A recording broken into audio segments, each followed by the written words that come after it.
বাঁচাও, বাঁচাও, আমার মাথাটা ফেটে গেল রে বাবা। এই টোনা, আমাকে ছেড়ে দে, আর অমন ভুল হবে না, কথা দিচ্ছি। অনেক অন্যায় করেছি, আর কখনো হ্যালো টুনিমা, তা তুমি কেমন আছো?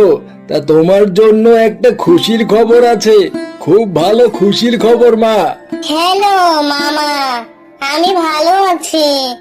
আপনি কেমন আছেন? তা খুশির খবরটা আমাকে তাড়াতাড়ি বলো না মামা, তাড়াতাড়ি বলো, আমার খুব শোনার ইচ্ছা করতেছে। হুম, তা ভালো আছে রে মা, দিনকাল ভালোই যাচ্ছে। তা গতকাল রাতে আমার একটা ছেলে হয়েছে রে, ফুটফুটে সুন্দর, নাদুস নুদুস চেহারা। তা তোরা আয় না আমাদের বাসা, দেখে যা আমার ছেলেটাকে। তাছাড়া তোর মামি তো অসুস্থ, একটু সাহায্য করতে পারবি তুই তোর মামিকে। হ্যাঁ হ্যাঁ মামা, কালকেই যাব তোমাদের বাসা টোনাকে নিয়ে। টোনা তো এখন বাইরে গেছে কাজ করতে, ও এলেই ওকে সব কথা বলবো। কাল সকাল সকাল তোমার বাসা যাব, কোনো চিন্তা করো না মামা। ও, তা বেশ বেশ, তাহলে এই কথাই রইলো মা। তুই আর টোনা কালকে আসতেছিস তাহলে আমাদের বাসায়, আমি তাহলে তোদের আসার ব্যবস্থা করি গিয়ে। বাপরে বাপ, সারাদিন যা রোদ গেল, গলাটা শুকিয়ে একেবারে কাঠ হয়ে গেল। তা এক গ্লাস পানি দাও তো টুনি। আনছি গো আনছি। হ্যাঁ গো, শোনো না, বাঘ মামার একটা ফুটফুটে ছেলে হয়েছে, একটু আগে বাঘ মামা আমাকে বললেন। ও আচ্ছা আচ্ছা, সে তো খুব ভালো কথা বউ। তা একদিন তো দেখতে যেতে হয়, তা কি বলো তুমি?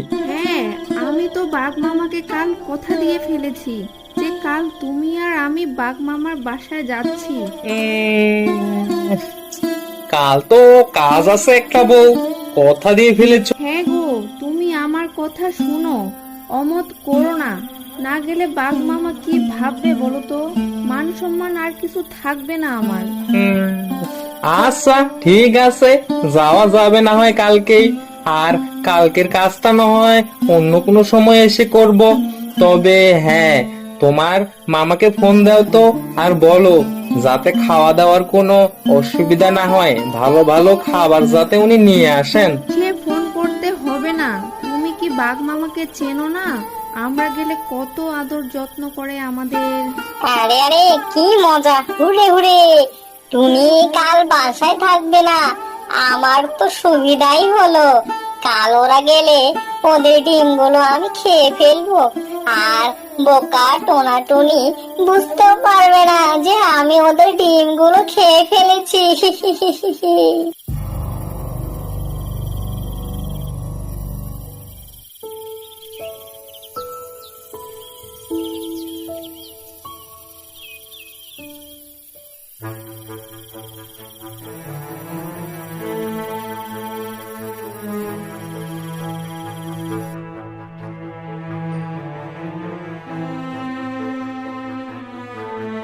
এই দুষ্ট কাক, তুই টুনিদের ডিম নিয়ে পালাচ্ছিস কেন? ওরা বাড়িতে নেই বলে এই অপকর্মটা তোকে করতে হবে? আরে আরে, যা, ভাগ ভাগ। তোর ডিম খাচ্ছে নাকি রে বদমাস? আমার কাজে বাধা দিবি না তুই, বলে দিলাম, না হলে তোর মাথায় ঠক্কর দিয়ে দিয়ে তোকে ন্যাড়া করে দেব।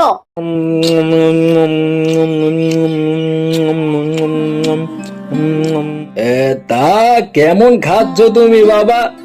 বেশি কিছুর তো আয়োজন করতে পারিনি, খারাপ হলে নিজ গুণে মাফ করে দিও বাবা। কি যে বলেন বাঘ মামা, এত কিছুর আয়োজন করেছেন, এত খেয়েছি যে 1 মাস মনে হয় আর কিছু খাওয়াই লাগবে না। হ্যাঁ মামা, খুব মজা করে খেলাম। তা মামা, এবার আমাদের বিদায় দাও, বাসায় ডিম পেড়ে এসেছি। বাসা গিয়ে তো ওগুলোতে তা দিতে হবে, তারপর তোমার মতো আমাদের বাচ্চা হবে।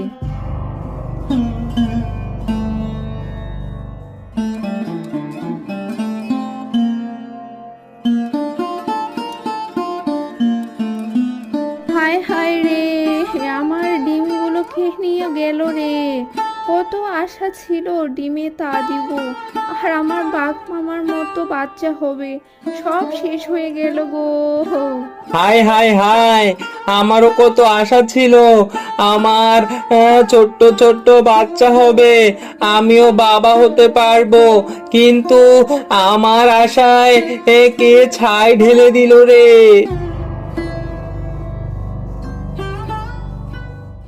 আরে আরে, এই তো না, তোমাদের ডিমগুলো ওই দুষ্ট কাকটা খেয়ে ফেলেছে। আমি নিজের চোখে দেখেছি, ওকে অনেক বাধা দিয়েছি, কিন্তু ওই বেটা দুষ্টু কাকটা আমার কথা শুনেনি। কি? ওই বেটা কাক আমার সব ডিম খেয়ে ফেলেছে? ওকে আজ একটা চরম শিক্ষা দিব। ওই বেটা বদমাস কাকটা এর আগেও আমার অনেকগুলো ডিম চুরি করেছে। না, এই অন্যায় আর সহ্য করা যাবে না কিছুতেই। ওকে এবার একটা চরম শিক্ষা দিতেই হবে।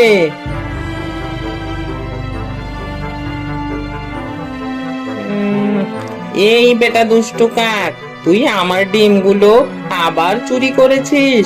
এবার তোকে একটা শিক্ষা দিবই দেব। বাঁচাও বাঁচাও, আমার মাথাটা ফেটে গেল রে বাবা। এই টোনা, আমাকে ছেড়ে দে, আর অমন ভুল হবে না, কথা দিচ্ছি। অনেক অন্যায় করেছি, আর কখনো অন্যায় করব না, আমাকে ছেড়ে দে।